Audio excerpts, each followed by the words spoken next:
ಇವತ್ತು ನಮ್ಮ ಹಾಸನ ತಾಲೂಕಲ್ಲಿ ನಡಿಬಾರದ ಘಟನೆ. ನನ್ನ ಪ್ರಕಾರ ಇತಿಹಾಸ ಯಾವುದೇ ಲೋಕಸಭಾ ಚುನಾವಣೆ ತಗೊಳ್ಳೋಂಥ ಸಂದರ್ಭದಲ್ಲಿ ಭಾಳ ಸಾಮರಸ್ಯದಲ್ಲಿ ಒಂದು ಚುನಾವಣೆ ನಡೆಯುವಂಥ ಕೆಲಸ ಆಗೋದು.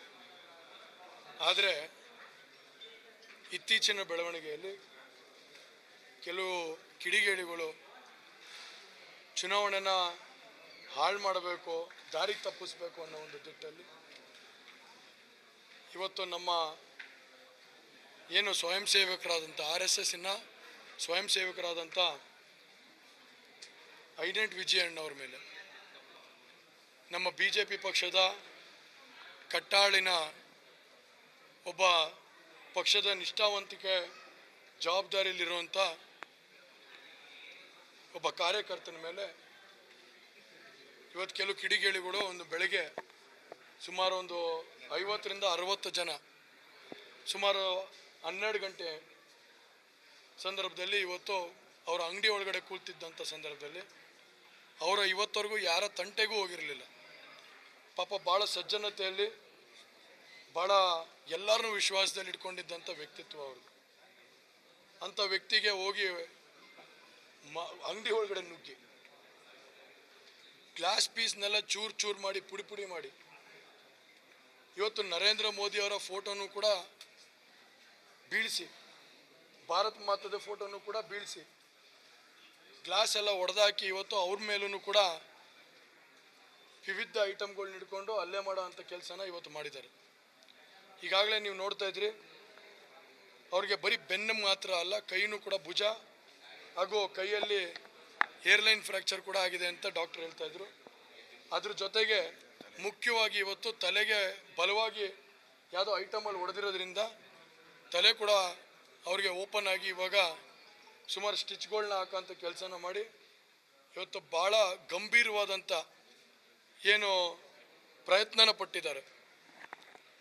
ದೇವರ ಅನುಗ್ರಹದಿಂದ ಇವತ್ತು ಐನಟ್ ವಿಜಯಣ್ಣವರು ಅವರ ಇಬ್ಬರು ಸ್ನೇಹಿತರ ಮುಖಾಂತರ ಹಾಗೂ ಅಲ್ಲಿನ ಸಾರ್ವಜನಿಕರು ಏನು ಬಂದು ಮುತ್ತಿಗೆ ಹಾಕೊಂಡ್ರ ನಂತರ ಈ ಘರ್ಷಣೆ ಆಗೋ ಸಂದರ್ಭದಲ್ಲಿ ಇವತ್ತು ದೇವರ ಅನುಗ್ರಹದಿಂದ ಅವರು ಉಳಿದು ಬಂದಿದ್ದಾರೆ.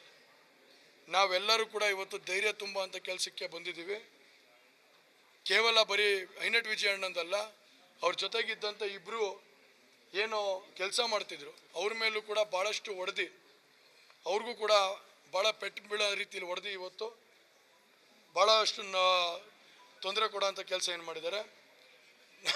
ನಾನಿವತ್ತು ಅವ್ರಿಗೆ ಬಂದು ಒಂದು ಧೈರ್ಯ ತುಂಬ ಅಂತ ಕೆಲಸನ ಮಾಡಬೇಕು. ಇವತ್ತು ನಾವು ಕೇವಲ ನಾನೊಬ್ಬ ಅಲ್ಲ, ಇಡೀ ದೇಶಾದ್ಯಂತ ಇವತ್ತು, ಯಾಕಂದರೆ ಒಬ್ಬ ದೇಶಭಕ್ತಿ ಇರೋಂಥ ವ್ಯಕ್ತಿನ ಇವತ್ತೇನು ಹಲ್ಲೆ ಮಾಡಿದ್ದಾರೆ ಅದನ್ನೆಲ್ಲ ಖಂಡಿಸಿ ಇವತ್ತು ಭಾರತೀಯ ಜನತಾ ಪಾರ್ಟಿ ಕಾರ್ಯಕರ್ತರು ಹಾಗೂ ನಮ್ಮ JDS ಪಕ್ಷದ ಕಾರ್ಯಕರ್ತರು ಹಾಗೂ RSS ಎಲ್ಲರ ಒಂದು ಧೈರ್ಯ ತುಂಬ ಅಂತ ಕೆಲಸನ ಇವತ್ತು ಐನಟ್ ವಿಜಯಣ್ಣಂಗೆ ಮಾಡೋ ಅಂಥ ಕೆಲಸ ಮಾಡಿದ್ದೀವಿ. ಇದು ಮುಂದಿನ ದಿವಸಗಳಲ್ಲಿ ನಡಿಬಾರ್ದು. ಈ ಕ್ರಮ ನಾವು ದಯವಿಟ್ಟು ನನ್ನ ಪೊಲೀಸ್ ಅವರಿಗೆ ಮಾಧ್ಯಮ ಮಿತ್ರರ ಮುಖಾಂತರ, ಯಾಕಂದರೆ ಇದನ್ನು ಹಲವಾರು ಸರಿ ನಾನು ಹೇಳಿದ್ದೆ ಪೊಲೀಸ್ ಅವರಿಗೆ, ಈ ಘಟನೆ ಮಾಡೋದಕ್ಕೆ ಕೆಲವರು ಓಡಾಡ್ತಿದ್ದಾರೆ, ಕೆಲವ್ರನ್ನ ಟಾರ್ಗೆಟ್ ಮಾಡ್ಕೊಂಡು ಮಾಡೋ ಅಂಥ ಕೆಲಸನ ಮಾಡ್ತಿದ್ದಾರೆ, ದಯವಿಟ್ಟು ಅವ್ರಿಗೆ ರಕ್ಷಣೆ ಕೊಡಿ ಅಂತ. ಆದರೆ ಎಲ್ಲೋ ಒಂದು ಕಡೆ ಇವತ್ತು ಲೋಪಘೋಷ ಆಗಿದೆ ಇಲಾಖೆ ಕಡೆಯಿಂದ, ನಮ್ಮ ಪೊಲೀಸ್ ಇಲಾಖೆಯಿಂದ ಲೋಪಘೋಷಗಳಾಗಿದೆ. ಮುಂದಿನ ದಿವಸಗಳಲ್ಲಿ ಇದು ಆಗಬಾರ್ದು. ಯಾವುದೇ ಸಂದರ್ಭದಲ್ಲಾಗಲಿ ಪ್ರತಿಯೊಬ್ಬ ಕಾರ್ಯಕರ್ತನಿಗೆ, ಪ್ರತಿಯೊಬ್ಬ ಒಂದು ಸಿಟಿಸನ್ಗೆ, ಇವತ್ತು ಜಿಲ್ಲೆಯ ಪ್ರತಿನಿಧಿಗೆ, ಜಿಲ್ಲೆಯ ಜನತೆಗೆ ಒಂದು ಧೈರ್ಯ ತುಂಬುವಂಥ ಕೆಲಸನ ಪೊಲೀಸ್ ಮಾಡಬೇಕಾಗತ್ತೆ. ಹಾಗಾಗಿ ನಾವೆಲ್ಲರೂ ಕೂತ್ಕೊಂಡು ಇವತ್ತು ಜೊತೆಗಿದ್ದೀವಿ, ವಿಜಯಣ್ಣವ್ರ ಜೊತೆ ನಾವೆಲ್ಲ ಇದ್ದೀವಿ ಅಂತ ಹೇಳಿ ಇವತ್ತೆಲ್ಲರೂ ಒಗ್ಗಟ್ಟಾಗಿ ಬರೋಂಥ ಕೆಲಸನ ಮಾಡಿ ಅವತ್ತು ಬೆಳಗ್ಗೆಯಿಂದನೂ ಕೂಡ ಭಾಳಷ್ಟು ಗಣ್ಯ ವ್ಯಕ್ತಿಗಳು ಭೇಟಿ ನೀಡೋಂಥ ಕೆಲಸನ ಮಾಡ್ತಿದ್ದಾರೆ. ಹಾಗಾಗಿ ಅವ್ರಿಗೆ ತಂದೆ ತಾಯಿಗೆ ಧೈರ್ಯ ತುಂಬುವಂಥ ಕೆಲಸನ ಮತ್ತು ವಿಜಯಣ್ಣಗೆ ಧೈರ್ಯ ತುಂಬುವಂಥ ಕೆಲಸನ ನಾವೆಲ್ಲರೂ ಕೂಡ ನಮ್ಮ ಪರಿವಾರದವರು ಬಂದು ಇವತ್ತು ಭೇಟಿ ನೀಡಿದ್ದೀವಿ. ಅವ್ರಿಗೆ ಒಳ್ಳೇದಾಗುತ್ತೆ, ನಾವೆಲ್ಲ ಜೊತೆಗಿದ್ದೀವಿ ಅಂತ ಹೇಳಕ್ಕೆ ಇಷ್ಟಪಡ್ತೀನಿ. ಅಲ್ವಾ, ಪೊಲೀಸವರು ಆ ನಿರ್ಲಕ್ಷ್ಯತನೇ ಮಾಡೋಕ್ಕೆ ಹೋಗಬಾರ್ದು.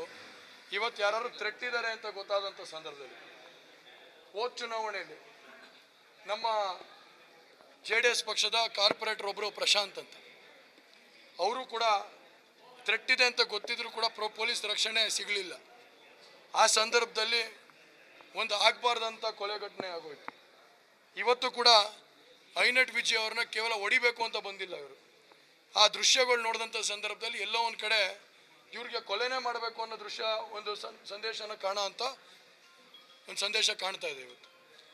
ಹಾಗಾಗಿ ಇವತ್ತು ನಾನು ಹೇಳೋದು ಪೊಲೀಸ್ ಇಲಾಖೆಯವ್ರಿಗೆ, ಯಾರೇ ತಪ್ಪಿತಸ್ಥರಿರಲಿ, ಯಾರದೇ ಬಲವಾದಂಥ ಅವ್ರ ಹಿಂದೆ ಶಕ್ತಿ ಇರಲಿ, ಯಾರನ್ನೂ ಬಿಡದೇನೆ ಎಲ್ಲರನ್ನೂ ಪ್ರಮುಖರನ್ನ ಎತ್ತಾಕೋ ಬಂದು ಇವತ್ತು ಅವ್ರ ಮೇಲೆ ಕೇಸ್ನ ಬುಕ್ ಮಾಡೋ ಅಂಥ ಕೆಲಸನ ಮಾಡೋ ಅಂಥ ನಿಟ್ಟಲ್ಲಿ ಇವತ್ತು ಮಾಡಿದ್ರೆ ಇಡೀ ಹಾಸನ ಜಿಲ್ಲೆಗಲ್ಲ, ಇಡೀ ಕರ್ನಾಟಕ ರಾಜ್ಯಕ್ಕೆ ಒಂದು ಸಂದೇಶನ, ಒಳ್ಳೆಯ ಸಂದೇಶನ ಪೊಲೀಸ್ ಇಲಾಖೆ ಕಡೆಯಿಂದ ಕಳಿಸೋ ನಿಟ್ಟಲ್ಲಾಗತ್ತೆ. ಹಾಗಾಗಿ ನಾನು ಹೇಳೋದು ಇಷ್ಟೇನೆ, ಇವತ್ತು ದಯವಿಟ್ಟು ಪೊಲೀಸವ್ರು ಕೇಳೋದು ಇಷ್ಟೇನೆ, ಯಾರೇ ತಪ್ಪಿತಸ್ಥರಿರಲಿ, ಆಗಲೇ ವಿಡಿಯೋಗಳು ಸಿಕ್ಕಿದೆ ನಿಮಗೆ, CCTV ಕ್ಯಾಮ್ರಾನು ಕೂಡ ಸಿಕ್ಕಿದೆ. ಯಾರೋ ಕೂಡ ಪುಣ್ಯಾತ್ಮ ಅಲ್ಲಿರೋವನೇ ಈ ಘರ್ಷಣೆನ ವಿಡಿಯೋ ಮಾಡಿದ್ದಾನೆ, ಮಾಧ್ಯಮ ಮಿತ್ರರಿಗೂ ಸಿಕ್ಕಿದೆ.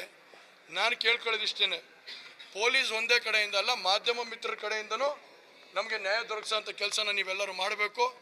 ದಯವಿಟ್ಟು ನಿಮ್ಮ ಶಕ್ತಿನೂ ನಮಗೆ ಬೇಕಾಗತ್ತೆ. ಹಾಗಾಗಿ ನಿಮ್ಮೆಲ್ಲರ ಸಹಕಾರದ ಮುಖಾಂತರ ಯಾರು ಕಿಡಿಗೇಡಿಗಳಿದ್ದಾರೆ ಅಂಥವ್ರನ್ನೆಲ್ಲ ಬಂಧನ ಆಗೋಂಥ ರೀತಿಯಲ್ಲಿ ನಾವು ಕೆಲಸ ಕಾರ್ಯ ಮಾಡಬೇಕು.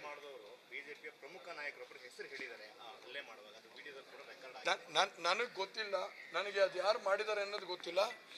ಆದರೆ ಯಾರೇ ಇರಲಿ ತಪ್ಪಿದ್ರೆ ತಪ್ಪೇನೆ. ಹಾಗಾಗಿ ನಾನು ಇವರು ಅವರು ಅಂತ ನನಗೆ ಹೆಸರು ಗೊತ್ತಿಲ್ಲ. ಯಾಕಂದರೆ ನಾನು CT ರವಿ ಅಣ್ಣವ್ರ ಜೊತೆ 4 ಕಾರ್ಯಕ್ರಮ ಮುಗಿಸಿ ನಂತರ ಕಡೂರಿಗೆ ಹೋಗಬೇಕಾಗಿತ್ತು. ಆದರೆ ಹಳೇಬೀಡಿಗೆ ಹೋಗಿ ಕಡೂರಿಗೆ ಹೋಗಬೇಕಾಗಿತ್ತು. ಆದರೆ ದಿಢೀರಂಥ ವಿಚಾರ ಗೊತ್ತಾದ ಸಂದರ್ಭದಲ್ಲಿ ನಾನು ವಾಪಸ್ ಹಿಂದೆ ಬಂದು ಅದನ್ನು ಪ್ರೋಗ್ರಾಮ್ನ CT ರವಿ ಅಣ್ಣವ್ರಿಗೆ ಕಂಟಿನ್ಯೂ ಮಾಡಿ ಅಂತ ಹೇಳಿ ರಿಕ್ವೆಸ್ಟ್ ಮಾಡಿಕೊಂಡು ಇಲ್ಲಿಗೆ ಬಂದು, ಯಾಕಂದರೆ ಪ್ರತಿಯೊಬ್ಬ ಕಾರ್ಯಕರ್ತನ ಇವತ್ತು ಜೀವದ ಬೆಲೆ ನನಗೆ ಗೊತ್ತಿದೆ. ಇವತ್ತು ಅವರ ರಕ್ಷಣೆ ಮಾಡೋದು ನನ್ನ ಕರ್ತವ್ಯ, ನನ್ನ ಧರ್ಮ. ಹಾಗಾಗಿ ಇವತ್ತು ಯಾರಿಗೋ ಒಬ್ರಿಗೆ ನೋವಾಗಿದೆ ಅಂದರೆ ನಾನು ಬಂದು ಅವರ ಕಣ್ಣೀರು ಒರೆಸೋವಂಥದ್ದು, ಈ ಸಂದರ್ಭದಲ್ಲಿ ಬಂದು ಧೈರ್ಯ ತುಂಬೋದು ನನ್ನ ಕರ್ತವ್ಯ ಆಗಿರೋದ್ರಿಂದ ಇವತ್ತು ಆ ಕಾರ್ಯಕ್ರಮನ ಬಿಟ್ಟು ಇಲ್ಲಿ ಬಂದಿದ್ದೀನಿ. ಯಾರೇ ಕಾರ್ಯಕರ್ತರಿರಲಿ, ನಾವು ಅದನ್ನು ಜವಾಬ್ದಾರಿ ತಗೋತೀವಿ, ಅವ್ರ ಜೊತೆಗೆ ನಿಲ್ತೀವಿ. ಮುಂದಿನ ದಿವಸಗಳಲ್ಲಿ ಅವ್ರ ಪರ ನಿಲ್ಲ ಅಂತ ಕೆಲಸ ಮಾಡ್ತೀವಿ. ನಾನು ಆಗಲೇ SP ಅವ್ರಿಗೆ ಮಾತಾಡಿದ್ದೀನಿ, ನಾನು ಆಗಲೇ SP ಅವ್ರ ಹತ್ರ ಮಾತಾಡಿದ್ದೀನಿ. ಯಾವುದೋ ಸಣ್ಣ ಪುಟ್ಟ ಕೇಸ್ಗಳನ್ನ ಹಾಕಬೇಕು ಅಂತ ಕೆಲವು ಪೊಲೀಸವರು ಇನ್ವಾಲ್ವ್ಮೆಂಟ್ ಇದೆ.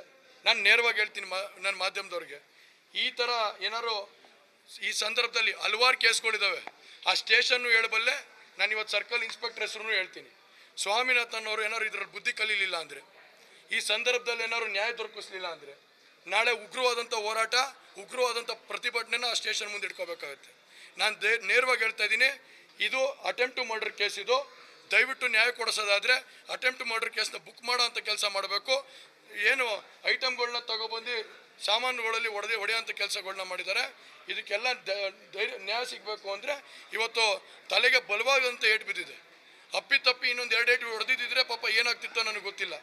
ಇಂಥ ಸಂದರ್ಭದಲ್ಲಿ ನಾಳೆ ಏನಾದ್ರು ಕೇಸ್ ಅವರು 307 ಮಾಡಿ ಇದರಲ್ಲಿ ಆ್ಯಕ್ಷನ್ ತಗೊಂಡು ಇವತ್ತೇನಾದ್ರು ಅವ್ರನ್ನ ಬಂಧನ ಮಾಡಲಿಲ್ಲ ಅಂದರೆ, ಕೇವಲ ಬರೀ 3 ಜನ ಅಲ್ಲ, ಇದರಲ್ಲಿ ಇನ್ನೂ ಒಂದು 4-5 ಜನ ಇದ್ದಾರೆ. ಸುಮೋಟೋ ಕೇಸ್ ಏನು ಬೇಡ, ನಮ್ಮ ಪಕ್ಷದಿಂದ ಆಗಿರ್ಬೋದು, BJP ಪಕ್ಷದಿಂದ ಆಗಿರ್ಬೋದು, ಇವತ್ತು ನಾವೇ ಕೇಸ್ ಕೊಡೋ ಅಂಥ ಕೆಲಸ ಮಾಡ್ತೀವಿ. ಅದೇನು ನಮಗೇನು ಭಯ ಇಲ್ಲ.